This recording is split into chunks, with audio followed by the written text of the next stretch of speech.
Clayton and I'm a speech and language therapist, and I work for Sheffield Health and Social Care Trust as an AAC specialist, and I work with clients with acquired neurological conditions. I've been trialling the My Choice Pad with a few clients who have aphasia following a stroke, and most of them are about 2-3 years post-stroke.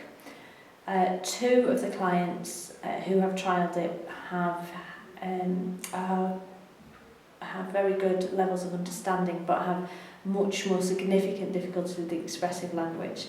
So they've predominantly been using it to build sentences and communicate, and one of them was interested in learning signing, so he's been using it to have a look at the signing videos and have a practice at that, because they're both physically quite able, but their language is very impaired.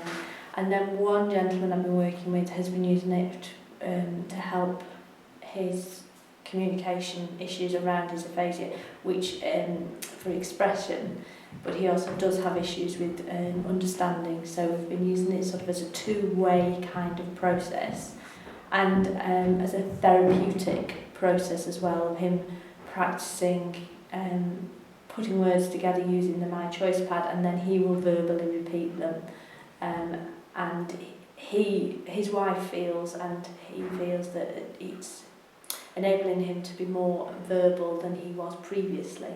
When you're working with adults with acquired conditions, generally they have some literacy skills available to them, but they might be impaired or they might be limited for various reasons. It could be to do with the stroke, or it could have been pre-morbid literacy problems. But there's usually some residual word recognition there. So they use the symbols to back up with the literacy side, with the word side. So they can sort of combine the two and find what they want. And they'd have no problems with using the Makaton symbols. It didn't faze them at all. I think the fact that it's normal, it's a normal piece of technology that adults use, appeals to a lot of clients with acquired conditions, because they don't want to be seen. They have enough problems dealing with the fact that they might they've become disabled, and so having something that you see quite often, people walking around with an iPad, so it's sort of normal, and that they do appreciate. They do prefer to have things that look more normal. Another one of my clients who has an iPad on loan from us at the moment, he also uses it to place his bets through William Hill's website. So we asked him not to do that on this one, but so he has it as a multifunctional thing, and he finds the iPad quite useful for his life as well as for his communication. Because another thing you find with people with aphasia who've had strokes is the families tend to find ways to communicate within the families. The issues tend to be more when they go to be outside of the home unit. So a lot of it, they can lack the confidence and skills to be outside of the home unit, and that can make them quite isolated and stuck, really. So a lot of the goals we've had for people using it has been around using it in the community, going out and saying, I want coffee. Do you? Are you thirsty? And anyway, you missed a word off. Please. What would you ask for in a pub? I want. Pint. Please. Okay. We need a man's voice, really, don't we? And that it should be there now. Yep, there we are.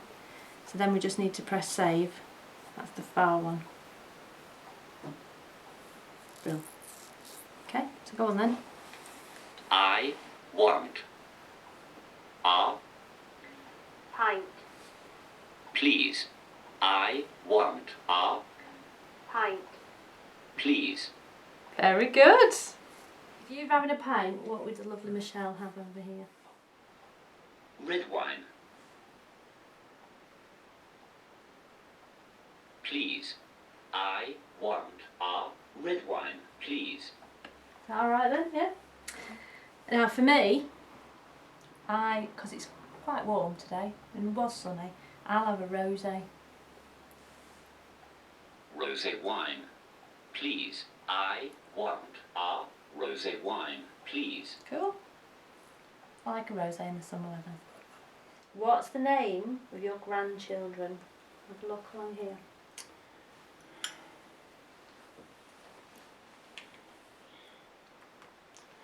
Right. That's it. So, yeah, press the button and it'll help you. So, press that one. You're right with who it was. Aaron, Aaron, Fantastic. And who's the other one? Leah, Leah, Brilliant. Very good. Right, I'm going to change the grid for you. We're going to have a look at your friends. Right, I'm going to ask you about some partners now. So, who is married to Kath?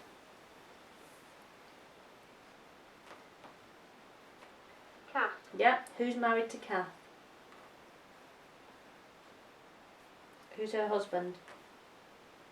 Martin, Excellent. So, Jeff, I know it's a long time ago. Can you remember what you had for breakfast?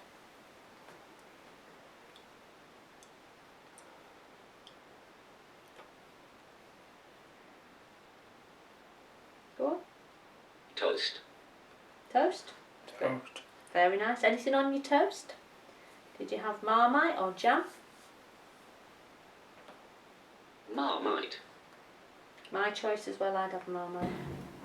I felt it was quite therapeutic, the interaction and what we were doing with the client, rather than it being a purely functional communication tool.